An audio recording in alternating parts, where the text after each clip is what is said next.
So this month of November, we are talking about destined for abundance. How among you here believe that he or she is destined for abundance? Sabihin mo sa iyo katabi, you are destined for abundance. Wala pong magulang na nagpaplano na ang kanyang anak ay magdusa. Sino po dito ang magulang na ang plano sa kanyang anak ay maghirap at maghipos? Walang magulang na gano'n, di ba? Lahat tayo mga magulang, nakapagtapos ka man o hindi, sabi nga ng mga magulang pag ako'y umunlad, ayaw kong ipaharana sa aking mga anak yung hirap na pinagdaan ko. At saka kita niyo mga magulang, nagsisikap sila na kumita, nagpapagod sila para may maibigay na para sa magandang kinabukasan ng kanyang anak. Mapag-aral at siya magkaroon ng magandang buhay. So, ikaw ay tao ka lang. No? Ginagawa mo yung best mo para maging maganda ang future ng iyong anak. Ay how much more si God? Alam niyo po, mga kapatid, mas maganda ang plano ng Diyos. Kung tayo mga magulang, gusto natin maging maunlad ang ating mga anak, ang mga next generation, si God, mas higit sa lahat, mas gusto niya na tayo ay maging maunlad. Sabihin mo siya katabi, mas gusto ni Lord na maging maunlad ang buhay. Okay? So, the first study we talk about cultivating abundance mindset. The starting point of abundance is hindi ko kung magkano yung laman ng ating bulsa o magkano ang laman ng iyong bank account, kundi paano ka mag-isip. Kung mahirap kang mag-isip, mahihirapan ka na maranasan ang kasaganaan sa iyong buhay. Bakit mahirap ang ating bansa? It is because we embrace too much poverty. Yung wala kayo, ang Pilipinas po ay napakayaman na bansa. Ito ang mga Chinese. Ang yayaman nila dito. Pero bakit tayo? Gipit na gipit, hirap na hirap. It is because sa kultura ng ating bansa ay masyado nating niyakap ang kahirapan. At tayo ay galit sa kayamanan. Alam kung nilagay sa ating isip ng mga Kastila ay sa demonyo ang kayamanan. Evil pag mayaman. Ang ating mind ay na-pollute ng kahirapan. Sa movie, ating mga pinunood, sa mga teleserye, sino ang mga bida, sino ang laging superhero, di ba? Sa ibang bansa, katulad ng US, kita nyo na lang, palabas pa lang, tingnan nyo, palabas pa lang, sa drama, sinong bida? Mga mahihirap. Tapos ang mayayaman, pinipicture nila na masungit, matapobre, di ba? Nananakit, mapang-api. So, yun ang nasa sa isip natin kasi kapapanood natin ng mga pelikula natin. Kaya, ayaw na natin maging mayaman. Kasi pag mayaman, evil. Gusto ko lang maging nahirap. Sa superhero, ang mga superhero natin. Captain Barbell, mayaman? Mahirap. Sa kanila, ano ang superhero nila? Sina Captain America, Superman. Kaya yaman, di ba? Nakasasakyan na kita nyo, sa Pilipinas, Panday. Saan nakatira? Sa Kubo. Sa kanila, ang mga superhero, nakatira sa mansyon, nasa resort. Nakatira sa mga magagandang mga kondo. Pagdating naman sa horror movie, ano ang palabas? Aswang. Saan nakatira? Sa Kubo. Sa kanila, horror movie. Ang horror movie nila ay vampire. Saan nakatira? Sa mansyon, sa palasyo. Kita ninyo, pag napapanood mo yun, superhero nila, talagang ang yayaman. Sa ating superhero, Darna. Di ba? Bato pa, yung batong ginagamit sa tirador. Ba't hindi malamang pilay pa? Ba't hindi malamang ginawang diamond? Di ba? Kikita nyo yung, kaya tayo tuloy, ang yung mindset na hulma tayo sa ganun, okay lang tayo maging mahirap, at least bida naman. So kaya tayo, sa ganun kalagayan, kasi nahulma ang ating isip sa ganun pong mga bagay. Ngayon, kaya ang purpose ng pag-aaral natin ang salita ng Diyos is to eliminate the poverty mentality. Kaya, kapag ikaw ay nakikinig, abundant knowledge will come to you. But those who fail to listen, di ba sabi ng Matthew, but those who fail to listen Ha? To the knowledge of God, yung meron ikaw ay mawawala pa sa iyo. Kung ano yung wala na, yung kaunting nasa iyo ay mawawala pa lalo. So sabihin mo sa iyong katabi, I am entitled to experience overflowing abundance.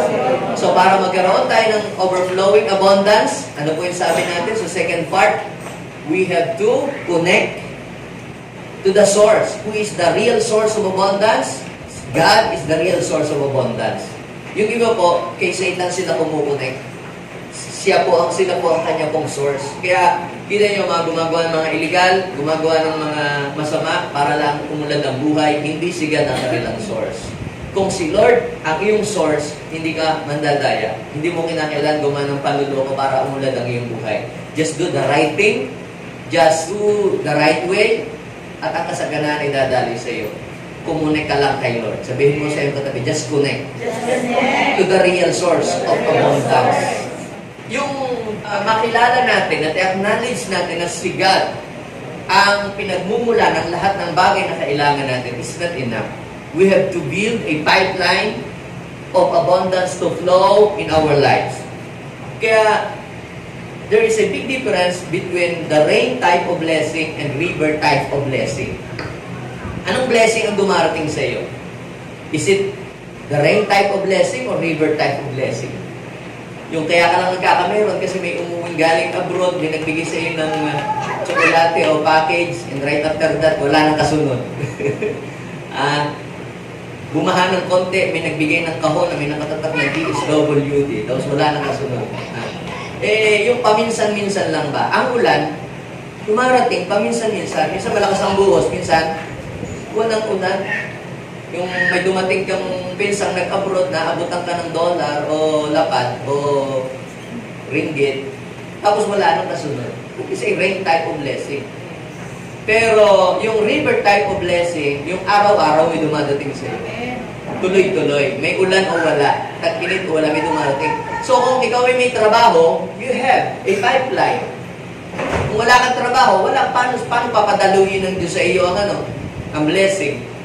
Paano dadaloy sa iyo ang tubig mula doon sa malaking tangke kung hindi ka magkukonek ng tubo? Nandiyan na ang mga blessing. Mga kapatid, ang kailangan lang natin ay mag-build tayo ng pipeline para mag-flow sa atin yung mga pagpapala. Kung meron kang business, you have a pipeline. Kung meron kang sideline, you have a pipeline of blessing. Kung meron kang pinapasadang jeep o pinapasadang motor o pinapasadang e-bike na nag-generate ng pera o meron kang mga investments na nagdadala sa iyo ng income, ang tawag dyan, mga kapatid, ay pipeline. Yan ang pinagdadaluyan. Si Lord ang source, yung trabaho natin, ang pipeline, at tayo naman, we have to fix our container. Kaya gaano kalakas ang bulos ng daloy sa iyo ng pagpapala. Marami kang business, marami kang mga pinagpupuhanan. At kung ikaw na may magastos, marami kang bisyo, hindi pa rin magiging makulad ang iyong buhay. Para ka nagpapatulo ng tubig sa timba. Nagtataka ka, bakit yung timba hindi naman napupuno? Ay dahil baka butas ang timba. Anong kailangan mong gawin? You have to fix your container. Ayusin mo ang sisidlan. Ayusin mo yung sarili. Kung ikaw dati mabisyo, masugal ka, kahit marami kang negosyo, marami kang income, pero hindi uulad ang iyong buhay dahil para kang naglalagay ng tubig sa timbang butas. Hindi napupuno pag butas ang sisidlan. Yung tayo ay spending. Kumikita tayo 100%, pero tayo ay kung gumasta, 150 to 160, minsan 200 pa nga. Di ba? Kaya paparating pa lang yung sweldo, wala na. Bakit? Kasi naibayad na sa mga utang. Sapagkat tayo ay gumagastos ng lampas sa ating mga income. Kaya butas sa ating sidlan, kaya tayo kumikita. Kaya kung ayos ang iyong sisidlan, kahit hindi ka nag-abroad, at walang butas ang iyong lalagyan, makakabili ka ng lupa. Sino naniniwala doon? Magtayo ka ng bahay, magkakaroon ka ng sasakyan. Bakit? Kasi hindi butas ang sisidlan mo. Kasi si Lord, pag nagbigay siya ng blessing, hindi siya nagbibigay ng kulang. Diba? Ang tulong ng Diyos sa ating pangailangan ay sapat. Ngayon, kinakailangan natin i-unlock. Sabihin natin, let's unlock The floodgates of abundance. Yung tinapik ko last Sunday. Bakit ba naglalak ang pintuan ng kasaganahan sa ating buhay? Maybe, or perhaps, he or she is under curse. Ang isang tao ay baka nasa ilalim ng sumpa. Kaya kahit na anumang trabaho niya, pagsisikap ay hindi umunod ang kanyang buhay, baka naman siya sinumpa ng kanyang mga mahal sa buhay, kung mag-anak o mga taong may higit sa kanya. So, he is under curse. Like Cain, like Adam, under curse sila. So, ang iba naman, they are not living according to the will of God. They are living against the will of God. Kahit ikay masipag na tao, pero ang ginagawa mo ay hindi nakakalugod sa Diyos, ay sarado ang langit para sa iyo. Kinakailangan mabuksan ng langit. Kasi kahit anong trabaho mo, sikap mo, pag sarado ang langit sa iyo, muna kumikita ka, tapos yung kinita mo, napapupunta lang sa mga pagpapagamot dahil lagi kayong may sakit. Parang wala rin, di ba? Pero pag bukas ang langit, saan ka man pumunta, bless ang buhay mo. Sabihin mo sa iyong katabi kahit saan ka pumunta. Bless ka. Bakit nagsasara pa ang langit? Because we are dwelling sometimes in a wrong place. Baka nasa mali kang lugar. Hindi ibig sabihin yung kapitbahay mo, yumaman nung nagpunta sa Dubai o nag-abroad, yayaman ka din. Maaaring yun ang tamang lugar para sa kanila. Ang dami pumunta sa US kasi yung nabalitaan ka mag-anak, yumaman doon, gumandang buhay, pumunta doon hanggang ngayon, tago ng tago. Yung iba, ano yun, pumunta sa Dubai, akala nyo bless sila. Yan ho'y mga walang papel. Yan po, kikita yan. Tapos mag-i-exit sa ibang bansa. Yung lahat ng kita niya, gagastusin. Tapos mag-e-entry uli para pa maging panibagong stay uli doon. Pag malapit na mag-expire yung visa niya, lilipat uli. Kita niyo, kaya wala din naman ho nangyayari. Kaya pag ikaw ay nasa tamang lugar, hindi mo na kailangan gawin yun eh. Sabihin mo sa iyong katabi, walang kahirap-hirap. Pag nasa tamang lugar, wala kang kakatakutan. Na baka mahuli ka ng pulis na, magpapunta na dyan ng pulis. Baka tatago ako. Diba? Kaya maybe, or sometimes, people are in a wrong, dwelling in a wrong place. Kaya po, hindi umaangat ang kanilang buhay. Kinakailangan natin alamin at hanapin ang tamang lugar para sa atin. Parang puno lang yan eh. Na mayroong mga puno, fruitful, bearing trees, na pag tinanim mo sa batuhan o tinanim mo sa simento, hindi ito mabubuhay, hindi mamumunga. Amen? Para ma-unlock ang pintuan ng kasaganahan, anong unang gagawin natin? Kailangan ng 3 P, pagsunod. Sabihin mo sa iyong katabi, kailangan mo sumunod. Ang pangalawa ay kailangan paglilingkod. Pag sumunod ka, mabubuksan ang langit para sa iyo. At ang kasaganahan ay dadaling sa iyo. Susi po yan, yung pagsunod. Pangalawa, paglilingkod. Pag nag-serve ka kay Lord, the Lord will bless your food, and He will take your food and your bread, and He will take away every sickness and diseases away from your family. At ano po yung pang-3? Pagbibigay. Pag nagbigay ka sa iyong kapwa, sa iyong mahal sa buhay, lalo na sa magulang mo, at lalo na sa gawain ng Panginoon, na bubuksan yung floodgates of heaven. Sino dito gustong mabuksan ang kalangitan? Yan. So, sabihin mo nga sa iyong katabi, umanda ka. Because God will bring you into the place of abundance. How many of you believe that? Sabihin mo pa nga uli sa iyong katabi, kapatid, ang hawakan mo ang salita ng Diyos, that God will bring you to the place of abundance. Tapos na po tayo, closing prayer na. Hindi pala. Ayan po ang aking message sa oras na ito. Sa pagtatapos ng ating series, alam ko mahilig kayo sa teleserye, kaya ginawa ko rin yung teleserye, yung mga mensahe para sa inyo. Ito yung last part. Ito yung last part. God will bring you into the place of abundance. So before we continue that message, let us read Psalms. Psalm 66, verse 10 hanggang verse 12 sa New International Version. Basahin po natin sabay-sabay. 1, 2, 3, go. For you, God tested us. You refine us like silver. You brought us into prison and laid burdens on our backs. Verse 12, you let people ride over our heads. We went through fire and water, but you brought us to a place of abundance.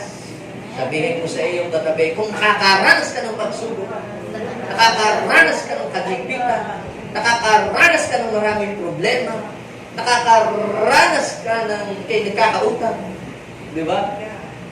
Sabihin mo sa iyong katabi, you are just one step to the place of abundance.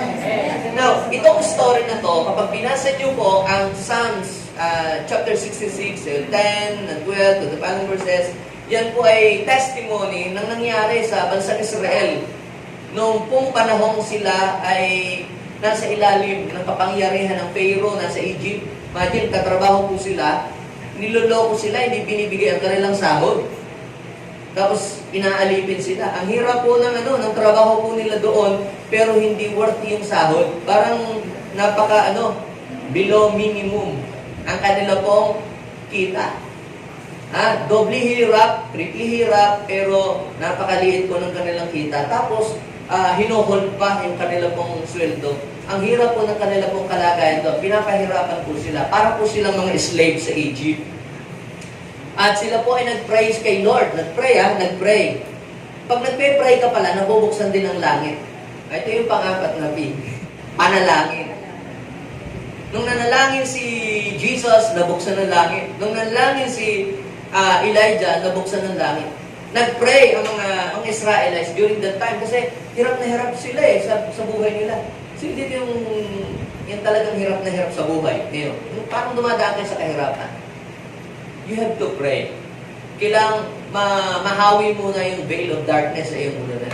At ang prayer, ang trabaho niya ay para hawiin yung spiritual veil, yung spiritual na kadiliman na ilulukob ni Satanas sa inyong ulunan, sa inyong tahanan, para hindi kasi makalusot yung blessing inaharang ng kaaway. Kumbaga nilalambat niya para yung blessing hindi makarating sa iyo. Now, nag-pray po ang mga Israelites at sabi, pag binasa niyo Book of Exodus, naawa ang Panginoon. Kaya gumamit po siya ng isang tao na pangalan niyo po ay si Moses para po sila ay palayain sa slavery sa Egypt. At ang pangako ng Lord, sabi ng Lord kay Moses, sabihin mo sa aking bayan, nagpakita ko sa iyo na hahanguin ko sila sa place of slavery, sa lugar na papahip sa kanila, at dadalahin ko sila sa mayamang lugar. Sabihin natin, mayaman at masaganang lugar. Yun ang sabi ng Panginoon sa Exodus chapter 3, nakalagay po doon, sa lugar na mayaman, sa lugar ng mga Paris, mga Amorites, mga Amalekites, papalayasin ninyo sila. Pinrepair ko na ang lugar na yan na matagal na. That place is a place of abundance, overflowing with milk and honey. Lahat ng pangailangan niyo provided sa lugar na yon. So, yun yung pangako ng Lord in the future. Pangako ng Lord in the future. Now, the question is this. Kung ang Diyos, Pastor, ay mapagmahal, mahal tayo ni Lord. Alam ba, Pastor, mahal tayo ni God? Ba't di niya pa tayo payamanin agad? Ba't kailangan pa niya tayong pahirapan? Ba't kailangan pa niya tayong padaanan sa kagipitan? Ba't kailangan pa natin tayo ay malugi muna ng 7 beses? O ma-scam ng 20 beses? Ba't pinapahintulot pa ng Diyos yun? Ba't hindi pa agad ibigay agad sa atin ng Panginoon yung milyon-milyon agad? Yung tayo yumaman agad para maganda ang buhay? Tatanayin ko po kayo, sa hindi ito magulang. May anak na kayo. Kung kayo ay may 6 years old na anak, bibigyan nyo na agad anak kare ang 100,000 ha, bahala ka na diyan. Ikaw na ang pa-enroll sa iyong sarili. Gagawin nyo po ba yun? Bakit? Because you know that he or she is not in capacity to handle that big amount. Gayon din tayo mga kapatid. Yung pinagdadaanan natin ng mga pagsubok, problema, kagipitan, yung nagnegosyo ka, ilang beses kang nalugi, yung pala ay preparation sa mas malaking negosyo at mas matinding abundance na darating sa'yo. Piniprepare ka lang ng Lord. Binibigyan ka lang ng Lord ng wisdom. Now, tanong ko din po yan Dahil kasi nung nagsisimula po ako ng church dito sa Dagupan, Sabi ko, galing po kasi ako sa Batangas, punta ko dito, paparanger ng church. Sabi ko, ba't di mo agad nagpe-pray naman, nagdadasal naman ako, ba't di mo pa yung mga papadamihin na agad kaming bigla dito, yung madami agad, at sugo pa agad ng mga tao. Pero hindi ginagawa ng Lord. Then, later on, I realized na kung ako'y pinadalahan ng Panginoon ng marami agad ng mga tao, saan ako kukuha ng mensahe para sa kanila? I had no experience. Sa mga tuturuan, alam ko lang mga tuturuan, mga bata, kaunti pa lang ang aking kaalaman. So, ipinapadala pa lang ng Diyos sa aking mga tao, yung kaya ko pa lang naturuan. Are you following me? Pero nung unti-unti na akong natututo at nag-grow na ang aking faith, nagpapadala ng Diyos sa mga pastor. Ngayon, we have 40 pastors in Pangasinan. Tapos, we have 27 outreaches in Pangasinan. At lahat po yun, tinatanong ako. Hindi, nagugulat ako, bakit sa mga tanong nila, nasasagot ko naman. Sabi ko, kung ginawa ito sa akin ng Panginoon noong year 2000, wala akong masasabi, wala akong may sasagot sa mga katanungan nila. Pag sila'y maghihingi ng payo sa akin. So, the point is this, itong tanong ko, din ay parang tanong din ninyo, Lord, ba't di mo agad ako payamanin? Akala ko ba, mahal mo ako, nagpe-pray naman ako, nagpasting pa nga ako, para ako sumagana. Pero bakit ngayon parang wala pa? Bakit gano'n? Tanong nyo ba yun minsan? Sino hindi nagtanong ng gano'n? Wala lang. Lahat tayo. Maring hindi mo sinabi ng ibibig, pero sa isip mo, sa utak mo, Lord, nagsiserve naman ako, ba't di mo ako payamanin bigla? Sa Bible, meron akong tatlong pangunahing sagot. Tatlong sagot ang natanggap ko kay Lord na isi-share ko din po sa inyo. Ba't hindi tayo pinapayaman ng Diyos ng bigla? Reason why God does not make us rich quickly. O, ready na kayo? Ano ba yung reason why God does not make us rich quickly? Ba't di tayo pinapayaman agad ng Diyos ng bigla? Bakit unti-unti? Ba hindi agad na ibigay isang bagsak agad? Pagmulat mo, nakahiga ka na sa maraming pera. Ba't hindi ganun? Now, mahal kasi tayo ng Diyos. Sabihin mo sa'yo, mahal ka kasi ng Lord. Okay. Kung hindi ka mahal ng Diyos, di sige, gagawin ng Lord yun. Pero baka yung blessing na ipadala sa'yo, baka hindi maging blessing sa'yo yun. Kapahamak mo pa. Are you with me? Yes. Now, tatlong sagot na nakita ko sa tatlong verse sa Bible. Yung po unang verse na nakita ko po ay nasa Deuteronomy chapter 7 verse 22. Basahin natin, the Lord your God will drive those nations out ahead of you, little by little. Sabihin natin, little by little. You will not clear them away all at once. Otherwise, the wild animals would multiply too quickly for you. Yung po palang place na pagdadalahan sa kanila ni Lord para bagang virgin forest. Na kaya pala walang makapasok doon. Nababantayan pala ng maraming mga hayop. Kaya ano sa tingin nyo? Kaya pala yung lugar ay masagana, talagang ang mga puno doon, talagang malalaki, lumaki ng buwan. Kasi walang pumapasok doon. Walang nakakapasok. Kahit magnanakaw, hindi makapasok. Abay, gordyado ng mga mabangis na hayop. Pero meron po mga giants doon. Mga giants, mga lahi ni anak. Sila lang talaga yung nagbabantay doon. Pero sabi ng Lord, doon ko kayo dadalahin. Pero hindi ko muna uubusin lahat ng mga tao doon. Bakit? Dahil, pag inuubos ninyo silang lahat, naubos sila lahat, tinaboy ko lahat, kawawa kayo sa mga mababangis na hayop. Hindi nyo alam paano ididepensa ang sarili ninyo. Lalo kayo magkakaproblema, baka pati kayo lapain ng mga hayop.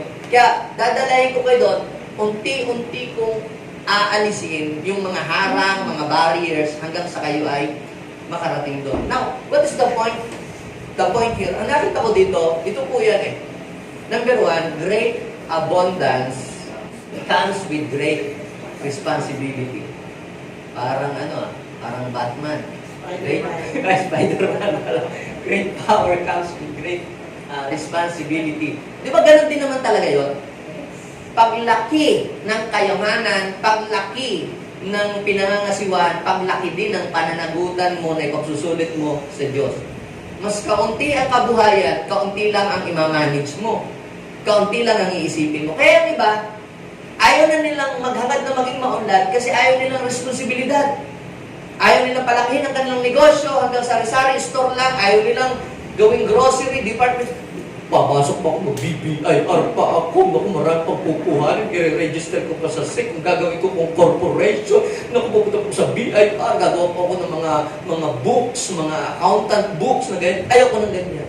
Kaya hanggang doon na lang sila because ayaw nila ng malaking responsibilidad. Because great abundance comes with great responsibility. May malaking responsibilidad. Akala ninyo, ay, ang yaman naman ni ganito, ang wala naman. Pero alam niyo po, malaki din ang problema. The question is this. Bakit hindi ako mayaman? Ay, Diyos agad ang bigla. Nagpipray naman ako. Ako naman naglilingkod. Ba't hindi agad niyo ako pasagana? Ay, maging matagumpagan. Ang tanong ay, ready ka na ba? Tanongin mo yung katabi, are you ready? Ang problema wala sa Diyos. Ang problema ay nasa receiver. Wala sa giver. Are you with me? Naalala ko po, nung ako po ay elementary, ang baon ko po 5 piso. Mga 1993. 5 piso po, ng elementary. Pag-graduate ko ho ng elementary, di ako po yung nagha-high school na. Lumaki ho ang bigay. Lumaki na. Naging 20 pesos na ho a day. Ang ginawa ko sa akin ng aking guardian, Cleo, aray ang baon mo. Binigyan mo ko ng 100. From 5 pesos na araw-araw na bigay ng baon ng 5 pesos. Nung ako po ay, first year high school na, unang pasokan.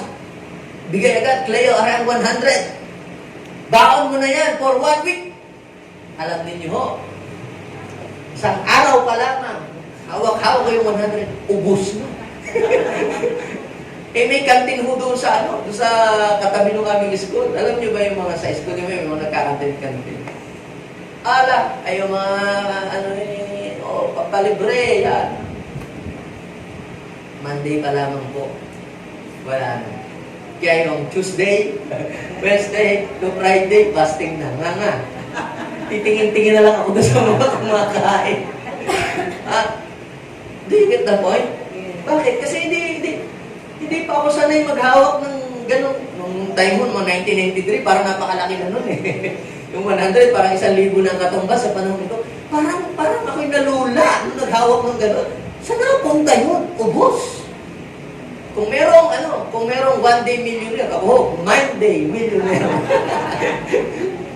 Mayaman ako pagka Monday, pero pagka ako'y susunod na, napupulubi na ho ako.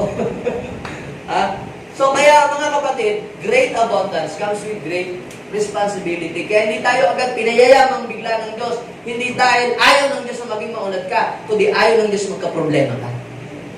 Naalala niyo po ba yung the lost son? Kaya nga lost son. Imagine niyo po, binigay agad sa kanya ang kanyang mana. Hindi niya na-handle ng ayos. Umalis siya sa kanila, walang nag-mentor, walang nag-guide.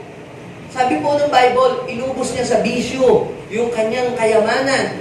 Tapos naubos lahat. Nung maubos, nagkaroon ng famine. Nagkaroon ng kahirapan. Then nung naghihirap na siya, pumasok siya sa trabaho. Pero hindi kasya ang kanyang sweldo sa kanyang pangangailangan. Minsan hindi siya sinusweldohan. Kaya doon niya na-realize. Sabi ng Luke 15:17, when he come to his sense, natauhan siya. Kaya pala minsan tayo pinagdadaanan din sa mga kagipitan dahil may gustong ituro ang Diyos sa atin. Sabihin natin, great abundance comes with great responsibility. Ang tanong ay ito, kaya mo na bang i-handle ang ganong kalaking kasaganaan kapag yun ay dumating sa iyo? So ano kailangan mong gawin kung wala pa ka pa doon sa abundance? Papunta ka pa lang. All you have to do today is to prepare yourself. Educate yourself, manood ka ng mga vlog, how to handle finances, how to save, saan mo dadalhin ang iyong pera pag dumating na sa iyo. Para pag dumating, hindi talaga walang kawala. Hindi masasayang. Bakit? Your heart is ready. Your mind is ready.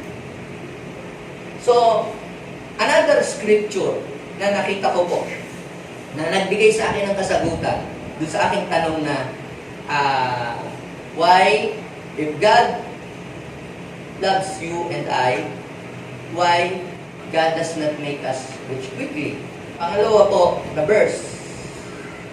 Exodus 13 verse 17. Nasabi niya, nang payagan ng Paraon, ang mga Israelita, hindi sa daan, patungo sa Pilistia sila pinadaan. Ito yung umalis na sila sa Egypt, pinalaya na sila ng Diyos sa slavery. Dati, slave sila.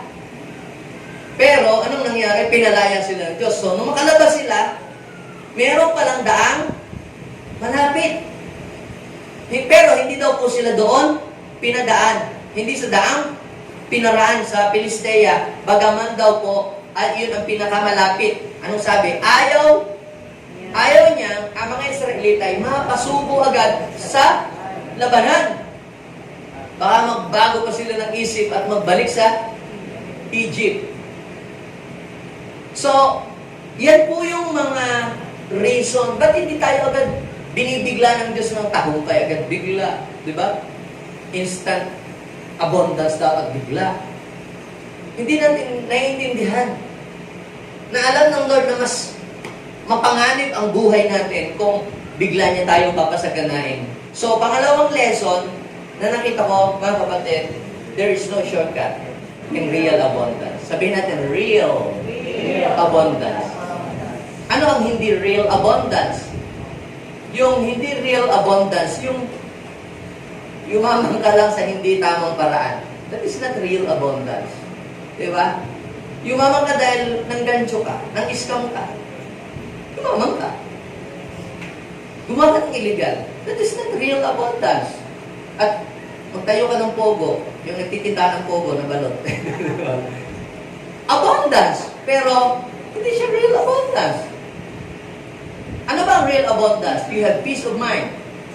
You have a good relationship, una to your family, to other people. Ang hirap naman nung masagana ang buhay mo. Ang taas naman ng kupader, hindi nakita may bahay pala dun.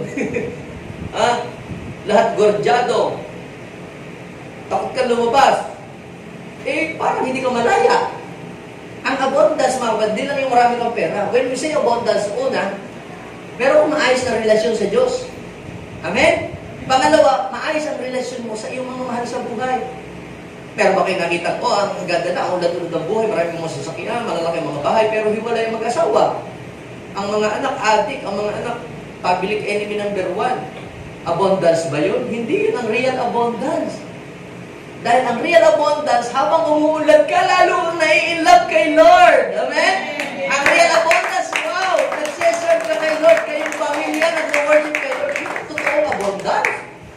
Masagana na ang buhay mo, tapos nag-worship pa kayo kay Lord. Ginagamit pa kayo sa gawain, grabe. Ha? Tapos yung kayamanan mo, ginagamit mo sa pagtulong sa kapwa, yung mga tao na papalapit kay Lord. Di ba? Yun ang real abundance. Pero yung sabihin mo masagana ka, pero wala, para huhulihin ka ng pulis kasi nag-overtaking ka o kaya tumawid ka sa maling daan. Atakala ka 100,000. Huwag mo kaingay ha. Kahit mali ang ginawa mo, that is not a real abundance. Yung may kaso ka, alam mo talagang para wala na, kahit ka na. Hindi ho yun ang abundance. Ang abundance, lumalakad ka sa katuwiran, sa tama, nakakalugod sa Diyos ang ginagawa mo. Amen? Kasi real abundance yung galit, magkaaway kayo magkakapatid. Mga magulang mo, inis sa iyo. Hindi ko mautangan. Joke lang, no? Di ba? So, there is no shortcut and real abundance. Sila Henry C., sila Lopong Way. Hindi naman sila instant na naging mayaman, di ba? Pag binasa niyo po ang kanilang mga testimony, nagre-repack ng mga mantika, nagtitinda ng mga asin, doon sila nagsimula. So there is no shortcut. Lahat ay dadaanan. Sa Good News Translation, ito, sabi po, although it was the shortest way. The shortest way. Pag tinignan yung Good News Translation, hindi sila pinadaan doon sa Palestine,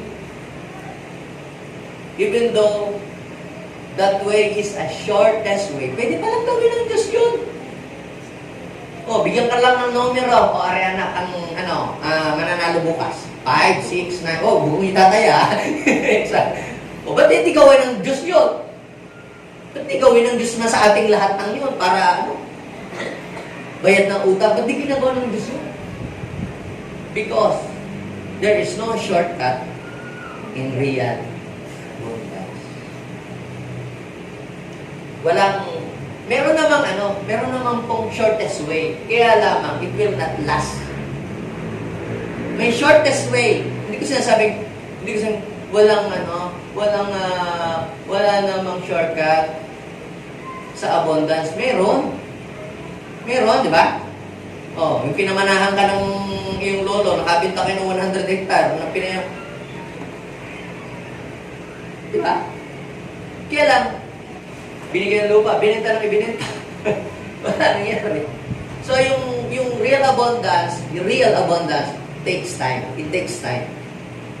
Natututo tayo. Sabihin mo nga sa iyong katabi, God is more interested in our learning than our earnings. So, another verse. Ito yung pangatlo. Ang sagot. Sa tanong natin, if God loves me, why God does not make me rich quickly? Proverbs 13 verse 11. Basahin natin. Proverbs 13:11. Ano sabi? Basahin natin sabay-sabay. 1, 2, 3, go! Wealth from get quick scheme quickly disappear. Wealth from hard work. Sabihin natin, hard work. Pinagsikapan mo, pinaghirapan mo, grows over time.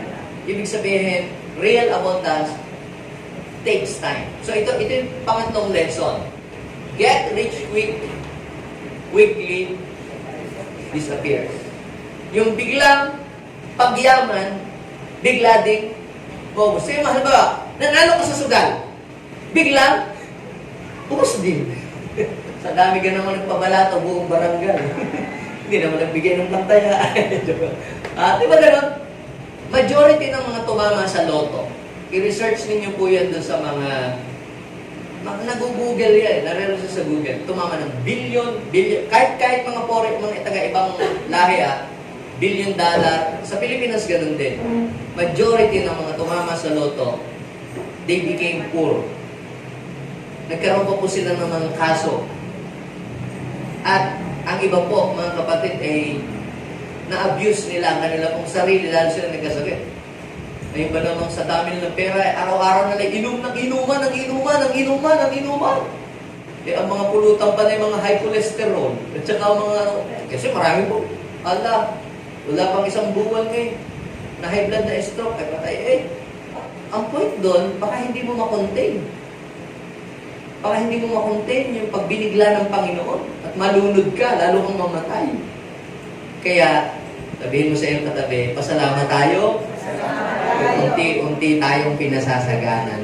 Kasi, mahal ka niya. Yes, mahal ka niya. Ano po ang mahalagang bagay na gusto ng Diyos na mangyari sa atin before we reach the place of abundance? Let's talk about the important things that God want to happen to you before He brings you to the place of great abundance. Bakit hindi binibigla? Ang abundance pala, ito ay journey. Ito ay isang paglalakbay sa buhay.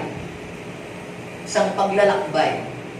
Ito yung pagising mo, marami ka ng pera sa timba, puno ng laman ng wallet. Resibo pala, na malikmata ka lang. Kala mo pera, resibo pala yung laman. Bakit tayo pinapagaan ng Panginoon sa mga testing? At balikan ulit natin yung Psalm 66 verse 12. For you, God, tested us. Tinetest. Ba't tayo pinapadaan sa test? Kasi nire-refine ng Diyos tayo kagaya ng silver. Ang silver, bago maging silver, na ititinda, na gagawing sing-sing, gaya din naman ang ginto, pinapadaan mo na sa apoy. Dinadalisay. Tinatanggal yung mga alikabok dyan para maging makinang. You brought us into prison and laid burdens on our backs.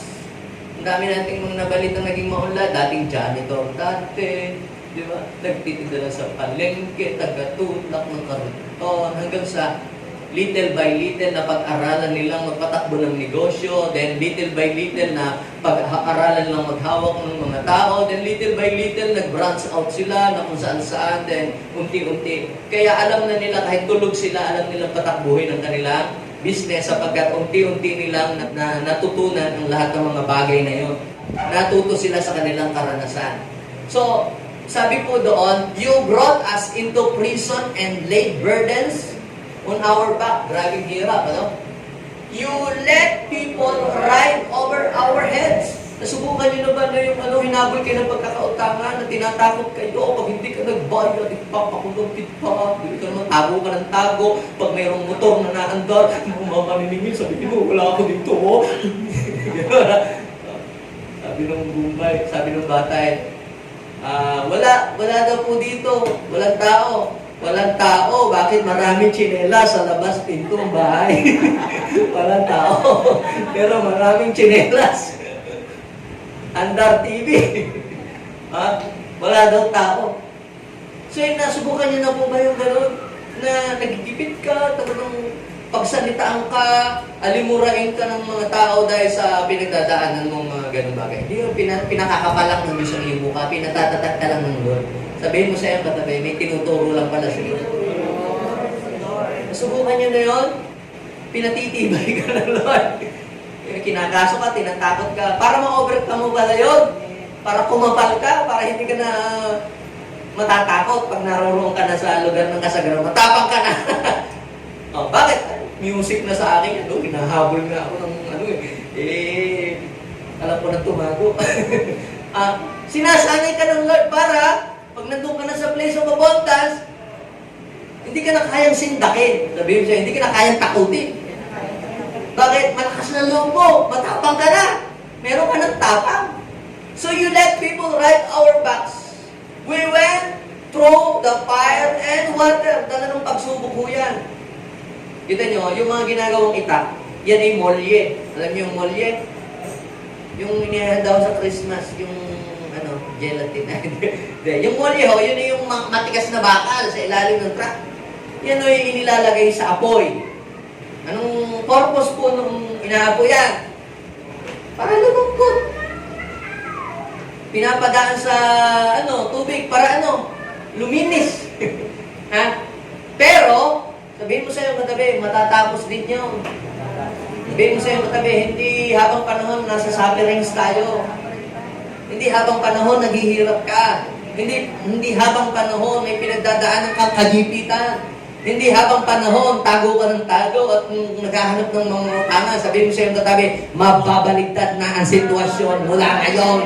Because God will bring you into the place of abundance. Diba sabi? You let people ride on our backs. We went through fire and water. Pag meron kang palang matinding pinagdadaanan, nandun ka na sa deep part ng buhay mo. Alam niyo, yung Bitcoin, ngayon ay nasa 5 million na. 5 million. So, meron mo kayo isang Bitcoin. Ang presyo ho ng Bitcoin nun, piso. May nagbenta nga ho ng pizza. Binili niya ng pizza ang 10,000 Bitcoin niya. Kaya mismo celebrate lagi yung yearly. Yung 10,000 Bitcoin, pinalit lang niya sa isang pizza. Alam niyo ngayon ang presyo ng isang Bitcoin? 5 million. Kung meron kang 10,000 na Bitcoin, sobrang billionaryo na. Pero nung pandemic, bago ho nag 5 million, bumagsak ho. Bumagsak deep. 100,000 na lang isa. At ngayon, biglang, nung sa kalaliman, hindi na ho bumaba, nung umakyat, hindi na bumaba. Tuloy na. Hanggang sa naging 100,000 na. $100,000 going to 200. Now, what is the point here? Kaya ako sinabi to, nagtitingin kasi ho ako sa chart ng mga stock market. Pag mayroong bumabagsak, ang kasunod nun, bagsak. Anong kasunod pag nandun na sa baba? Wala na akong pupuntahan yun, kundi umakyat. Kaya sabihin mo sa iyong katabi, kung down ka na, wala ka ng iba pang pupuntahan, kundi aakyat ka. Sabihin ko sa inyo katabi, aangat ang buhay natin kasi nandun na tayo sa pinaka. Di ba kayo, sister, naranasan nyo talagang nandun na. Yung pala, pag nandun na tayo sa pinaka malalim, sadsad, magbabounce ho yun. Sa stock market ho, may bouncing. Talagang yan ho, talagang mag-bounce. At pag nag-bounce ho yun, mas malakas ho yung talbog.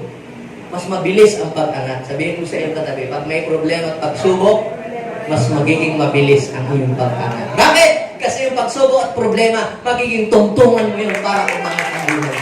Amen? Tungtungan natin yun. Now, unang bagay, God wants us to learn many things. Bakit? Tayo pinapadaan ng Diyos dyan. Una, because God wants you to learn many things. Kaya pala ako, pinadaan ng Lord muna sa mga testing and trial, mga mahihirap na sitwasyon, bago tayo binigyan ng Lord ng mga satellite churches, outreaches, because God wants me to learn many things. At natutunan ko po yun, hindi nung maalwan ang buhay ko, hindi magaan ang buhay ko, nung po ako'y nasa Sapi Rings. In fact, the anointed preaching and anointed teachings na na-present ko ay nabuo nung time na ako po ay nasa deep part ng aking buhay. Kaya sabi ng Panginoon, I will give you the treasures of darkness. Yung pala treasures of darkness, yung mga learnings, yung mga lesson. Ang pinanonood ko, hindi mga drama. Ang pinanonood ko, yung mga tao naging maunlad ang buhay, naging successful. At lagi nilang sinasabi, bago sila naging umangat, maraming beses na bumagsak sila at natuto sila doon sa kanilang pagbagsak. Alam niyo po, ang pinakamasakit, hindi yung malugi ka sa negosyo eh. Hindi yung ma-scam ka ng isang beses eh. Hindi yun eh. Ang pinakamasakit, yung naloko ka na, na-scam ka na, paulit-ulit, hindi ka natututo. Are you with me?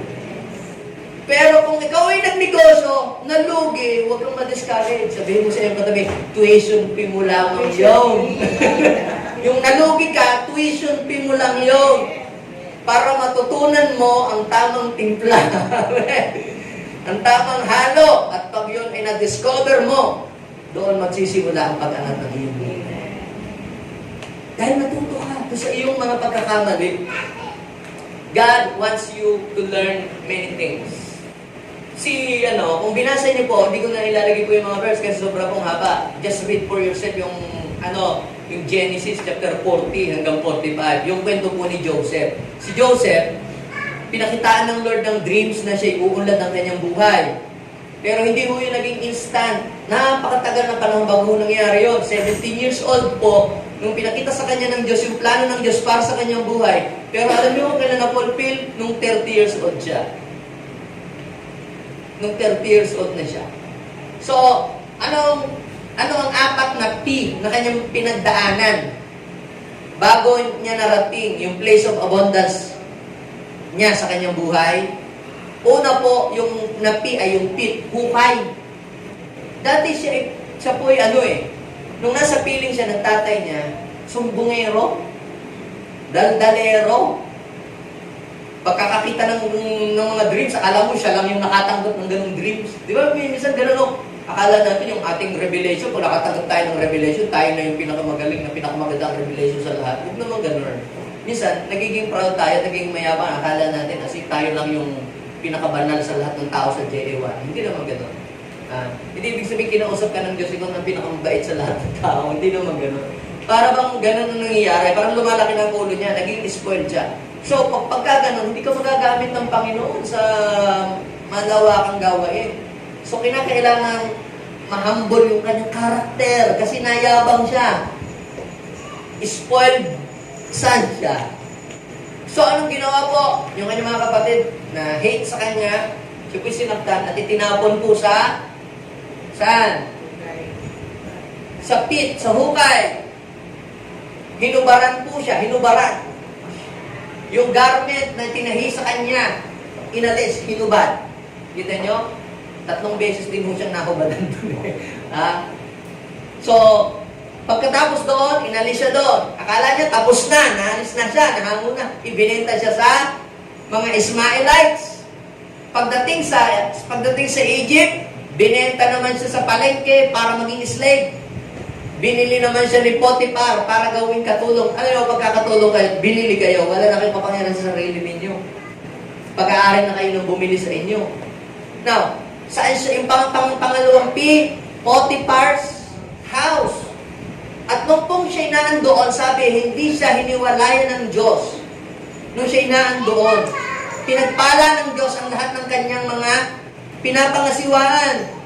Yung bahay na hindi kanya, yung gamit na hindi kanya, inasikaso yun ng ayos. Doon, anong natutunan niya? Doon sa pit, sa hukay, anong natutunan niya? Magpakumbaba.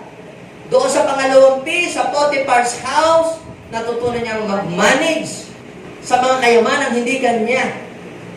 Yung integrity. Pagtapos doon, napagbintangan siya na siya ay ng rape na hindi naman.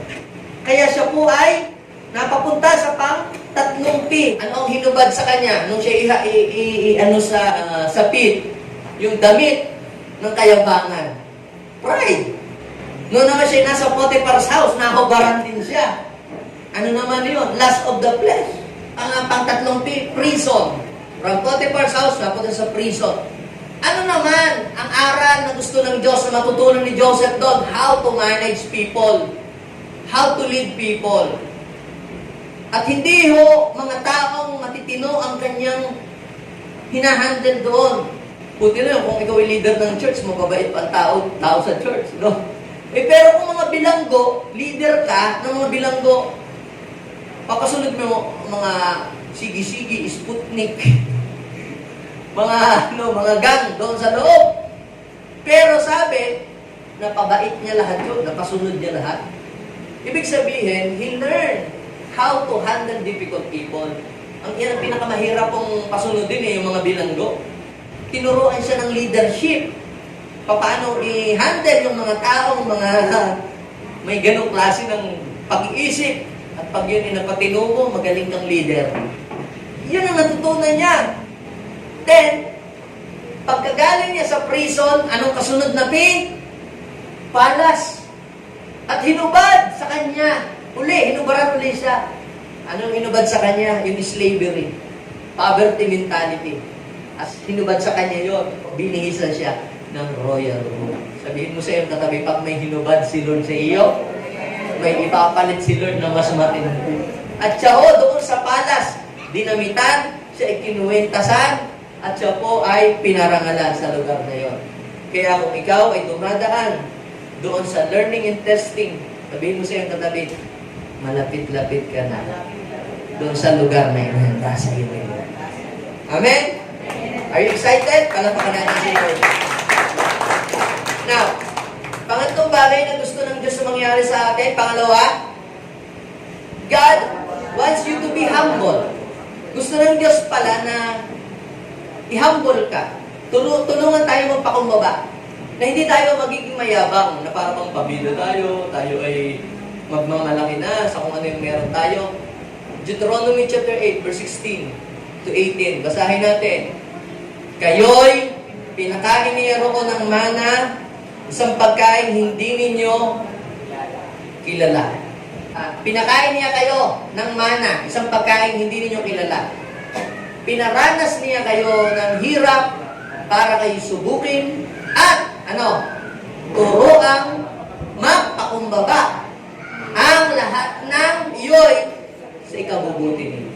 So, ibig sabihin, kaya pala tayo pinapadaan sa hirap ng buhay kasi tayo pala'y hinuhulma ng Diyos to become a better person.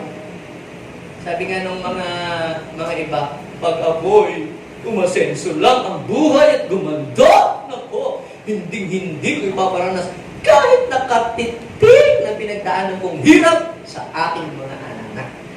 Ganda, no? Ganda. Pero alam niyo po mga kapatid, maganda siya pero hindi siya makakabuti. Why? Dahil ninanakawan mo ng wisdom, ng learning, ang iyong anak kung hindi niya dadaanan yung pinagdaanan mo. Bakit ka tumibay? Bakit kumapal ang iyong mukha? Bakit ka rumunong dumiskarte? Bakit ka naging mahusay sa negosyo? Bakit ka naging magaling na isang leader o naging magaling kang manager or supervisor? Dahil dumaan ka sa matinding testing at hirap. Doon ka natuto, doon ka humusay. Kaya yung ayaw man natin sila maghirap, pero kailangan nilang dumaan doon sa mga sufferings and testing. Para ano? Para matuto at makakuha din sila ng wisdom, kagaya mo.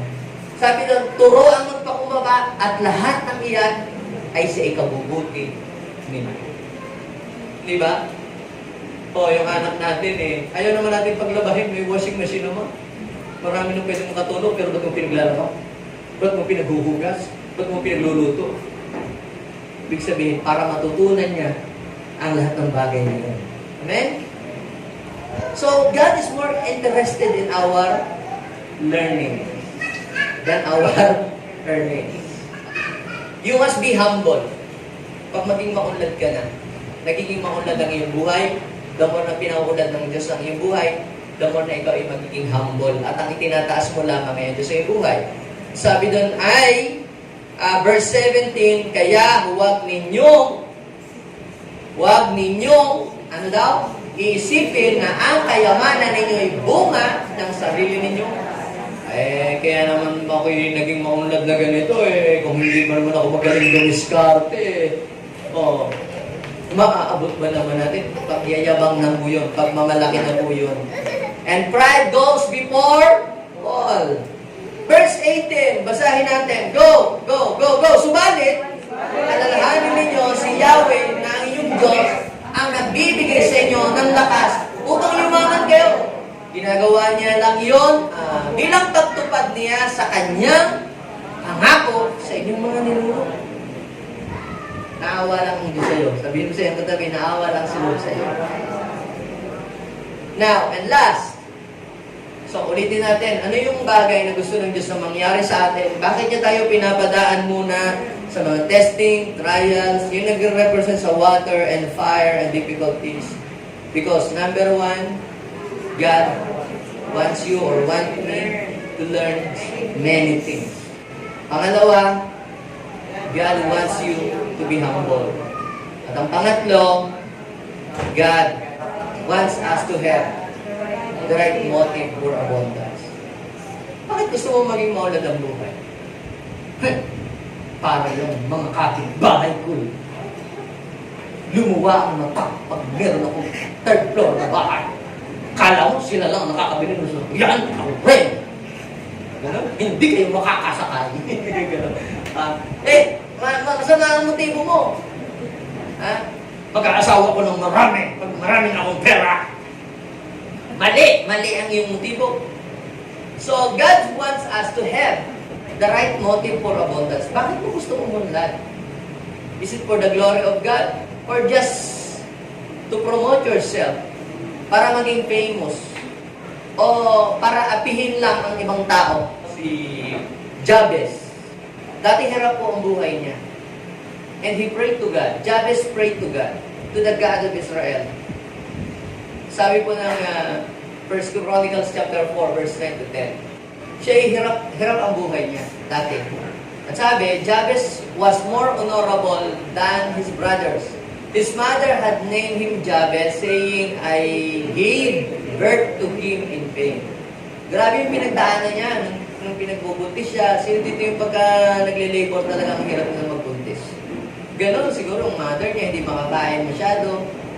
Alam niyo, meron po akong kamag-anak na yung grabe siyang magbuntis, talagang hirap, nakahiga lang siya. Nung ipinanganak yung niya, baby niya, hindi masyadong masigla. Mahina ang katawan. Naisip ko, siguro si Jabez, dahil pinanganak sa gitna ng hirap, siguro parang hindi siya masyadong ang health condition niya, hindi maayos. Kasi pinag-labor siya sa gitna ng hirap. Pero kay Jabez ang kanyang pinangalan sa kanya. Imagine nyo, aside doon sa pinanganak na sa gitna ng hirap, nakatatak pa sa kanyang isip. Mahirap. Ikaw, pasakit ka. Imagine mo, ang hirap paangatin ang buhay pag nakatatak na sa iyo. Yung mga pinagdaanan mo. Pero, something different happened to Jabez when Jabez connected himself to the real source. Sabihin mo sa iyong katabi, connect yourself to the real source. Ano ang kanyang prayer? Ang sabi niya, oh, Jabez cried out to God of Israel. Sino yung God of Israel? Kanina nag-pray? Sa God of heaven, who made the heaven and the earth. Hindi kay San Pedro, hindi kay Tesoro, hindi kay Manawag, to the God of Israel. Sino ang God of Israel? Who made the heaven, the creator of heaven and the earth. So, oh, that you would bless me and enlarge my territory. Anong hiningi niya? Nag-pray. Alam niyo po mga kapatid, hindi po masamang mag-pray ng blessing. Kasi Jabez nag-pray nga ng blessing. Huwag kang maghingi ng ganyan. Kung talagang yan ay para sa atin, di para sa atin. Kung hindi, di hindi. Sabihin mo sa iyo katabi, kung anong hinihingi mo, yun ang ibibigay sa iyo. Di ba sabi ng Bible, humingi kayo, at kayo ay di huwag kang humingi, hindi ka bibigyan. Sabi, humingi kayo, at kayo bibigyan. Sapagkat binibigyan ang mga tao humihingi. Kaya sabihin ko sa iyo katabi, huwag kang mahiyang humingi. Kapalan mo na ang mukha mo sa paghingi. Lord, bigyan niyo naman po ako kahit pambili lang po ng e-bike. Sige na. Bakit? Yun lang ba kayang ibigay sa iyo ni Lord? Sabihin mo sa iyo katabi, hindi lang yun ang kayang ibigay sa iyo ni Lord. Mayaman ang tatay mo sa langit, kaya kapalan mo na ang mukha mo. Amen? Lord, yung coaster ang ibigay mo sa akin para pag pupunta kami sa church, hahakutin ko ang mga barangay, di ba? Ganun na ka mag-pray. Sabihin mo sa iyong katabi, hihingi ka na din lang sa Diyos. Lakihan mo na. Kaya ano, sabi ni Jabez, oh, that you would bless me and enlarge my territory. Malaki ang kanyang hinihingi kasi malaki ang Diyos na kanyang hinihingi. Sabihin mo, hihingi ka na rin lang sa Diyos. Dilakihan mo na. Para isang hingi na din lamang. Ha? Let your hand be with me. Jabez prayed for protection. He's not only prayed for the blessing of the Lord. Anong prayer niya? Oh, that you will enlarge my territory. Let your hands be with me and keep me from harm so that I will not be, so that I will be free from pain. Kinontra niya yung pangalan niya. Ni-reverse niya yung situation into blessing. At anong sabi? Nakasunod. God granted His request. Palapakan natin si Lord. Yun mo sa iyong katabi, huwag kang mahiya na humingi sa tatay mo sa langit ng lahat ng kailangan mo, gusto mo. Bakit po? Because surely God will grant your request. Now, bakit kaya? So, napakaliit ng kwento sa Bible. Ganyan lang, 2 verse lang na yan na ikinuwento si Jabez. At aking hinanap, wala na talagang kwento. At isang araw, katitingin ko ng katitingin, alam niyo po pala si Jabez. Ito lang yung conclusion ko ha. Tama ang motibo niya sa paghingi. I found out doon sa 1 Chronicle, chapter 2, verse 55, the family of scribes lives at Jabez land. Mayroon daw pong pamilya ng mga eskriba or clan of scribes na tumitira, pinatitira niya. Saan? Sa kanyang lupa. Doon sa teritoryo na kanyang ipinag-pray na malaki. Bigyan daw siya ng Lord ng malaking lupa. At doon sa malaking lupa may nakatira na pamilya, clans ng mga scribe. Pag tinrace ninyo ano ba ang scribe sa Bible, hindi ho yung pangkiskis sa balat na ano yun, pag naliligo kayo. Scribe pala yun. Yung scribe, sila ho yung nagsusulat ng scripture. Halimbawa, may revelation si Lord. Yung scripture, yan po, sinusulat po yan. Yung po mga scribes, sila po ay full-time. Hindi po sila nagtatrabaho. Ang kanilang trabaho lang ay makinig sa Diyos at isulat ang salita ng Diyos para yung salita ng Diyos ibibigay sa mga tao. Anong ibig kong sabihin? Yung mga lingkod ng Diyos pala, pinatira ni Jabez sa kanyang lupain. Sabihin mo sa iyong katabi, pag ang motibo mo for the glory of God, sigurado, God will grant you. Kung ang motibo mo for the glory, hindi, gagawa ko na sabungan dito, tsaka pasugala, tsaka pupo, tsaka kung ano-ano, huwag mo palagay ako dito, mga bal, mga sumasayo ng mga ganyan.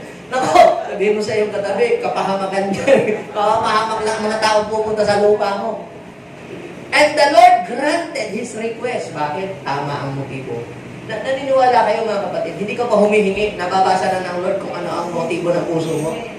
Kaya, kapag hihingi ka kay Lord, check your heart.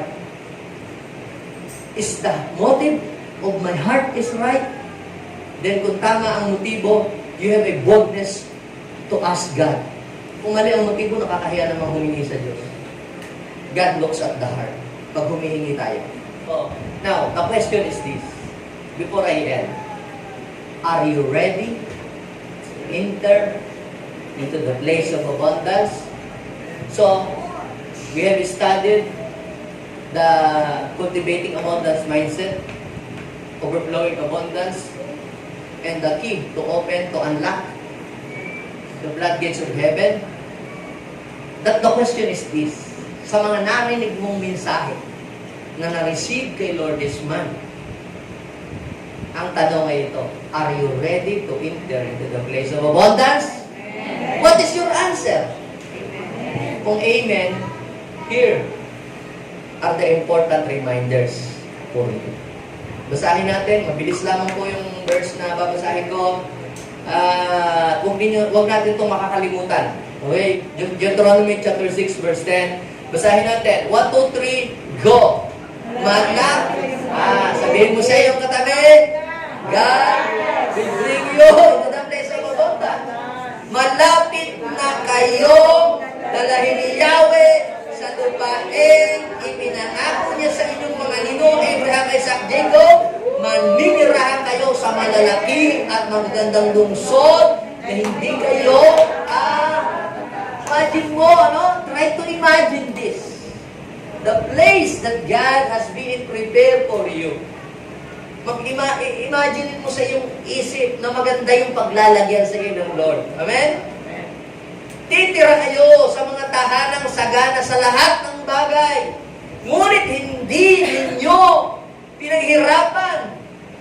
Iinom kayo ng tubig na galing sa mga bando na hindi ninyo hinukay. Mamimitas kayo ng mga ubas at mga ulibong hindi ninyo tinanim. Ito ang paalala ng Lord. Kung kayo'y naroon na at masagana na sa lahat ng bagay, sabi, huwag ninyong nalilimutan si Yahweh na naglabas sa inyo sa Egypto, sa bayan ng pagkaalipin, magkaroon kayo ng takot, paglingkuran ninyo siya, at manumpa sa kanyang pangalan. Huwag kayong maglilingkod sa Diyos-Diyosan ng mga bayang pupuntahan ninyo. Huwag kayong makikipamatok, huwag niyong gagayahin sila. Kung sila gumagawa ng masama, huwag natin gagayahin niyo. Sapagkat si Yahweh ang inyong Diyos ay mapalibughuing Diyos. At kapag sumamba ka sa Diyos-Diyosan, magagalit siya sa inyo, lilipulin niya kayong lahat. Yun yung reminder lang sa atin. Kapag dinala ka na ng Diyos sa kasaganaan, anong sabi? Huwag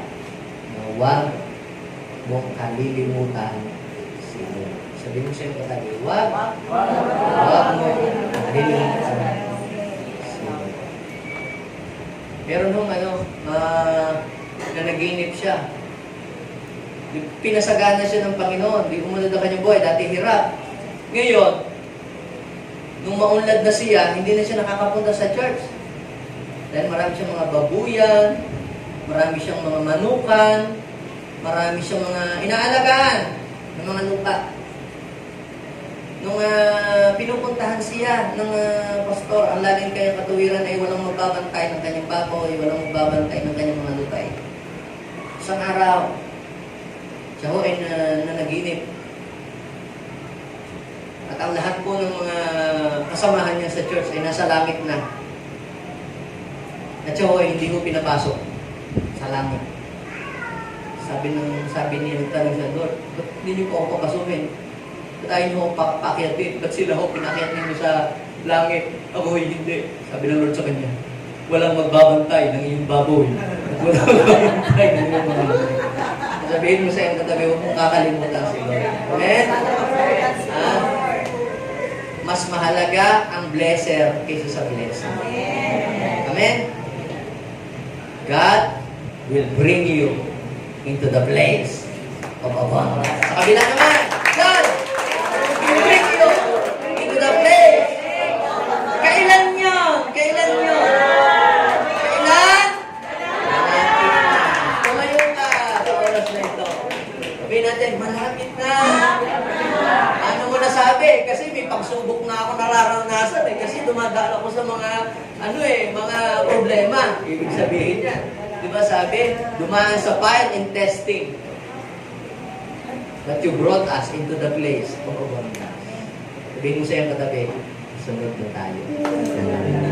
Basta huwag tayo tatalikod kay Lord. Huwag natin siya kakalimutan. Kasi mas mahalaga ang Diyos na nagbigay kaysa doon sa kanyang mga ibinigay. Amen? Father, thank you so much, Lord. Hindi lang namin ito napag-aralan, hindi lang namin narinig. We are waiting for the manifestation of your teachings to happen to every JA1 people. Lord, lahat ng sumalo ng mensahe, lahat ng tumanggap ng message, from first Sunday, second, third, up to the fourth, let the manifestation of your message be done to your people, Lord Jesus. Mangyari to. Mangyari sa mga JA1 people. Sa bawat pamilya ng JA1 na walang humpay, na naglilingkod at sumusunod at tumutulong sa iyong gawain. I declare it by faith. I declare it by faith. Hayaan mo ang mga salita mo, O Diyos, na kanilang tinanggap sa kanilang buhay ay magrema ito sa kanila. Lord, help them to build more pipelines of blessing to flow in their lives. Maraming salamat. Thank you so much, Jesus, for your wonderful blessing. Thank you, Lord. Nagpapakumbaba kami sa iyo. Pwede ba tayo manalangin?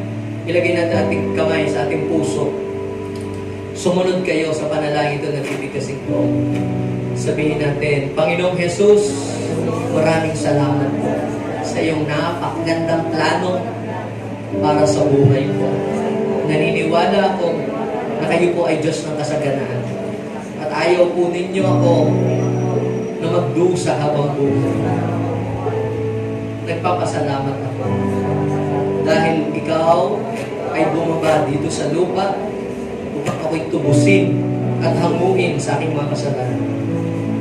Panginoon, patawarin niyo po ako sa lahat ng aking mga pagkukulang, sa lahat ng aking mga kasalanan na aking nagagawa sa iyong banal na harapan. Patawarin din po ninyo ako kung hindi ko po na-handle ng ayos yung mga naunang pagpapala na ibigay mo na sa akin. Mula sa oras na ito, dahil sa mga aral na aking pong narinig sa buwang ito, sisikapin ko po na ako bilang iyong sisidlan ay magiging maayos at mapapangasiwaan kong mabuti ang lahat ng ibibigay mong pagpapala sa akin. Maghari ka sa puso ko. Tulungan po ninyo ako na lalong in love sa iyo habang pinakapaunlad mo ang aking buhay. Patuloy ako mai-in love at maglilingkod sa inyo. Maraming salamat po. Nais kong makilala ka pa ng lubusan sa pangalan ni Jesus. Amen. At ako na lang magpe-pray. Father in heaven, continue to open the doors and windows of heaven. Walang isa mang pumunta dito, Lord, na hindi tatamaan ng kasaganaan. Lahat may kasaganaan na darating sa kanilang buhay. Ano ang klaseng kasaganaan niyo? Ito may spiritual na kasaganaan. Ito may financial na kasaganaan. Ito may relation na lahat ng klase ng kasaganaan. Dumaloy, Panginoon, sa mga JA1 people. At walang sino mang makakaagaw nito sa kanilang mga kamay. At ang iyong pangalan ay maluluwalhati sa kanilang mga buhay. Na sa tuwing makikita sila ng mga tao, sasabihin nila, pamulanong yan ay sumunod at naglingkod sa Diyos na iba ang takbo ng kanyang buhay. Bless us, Lord. In Jesus' name. Amen.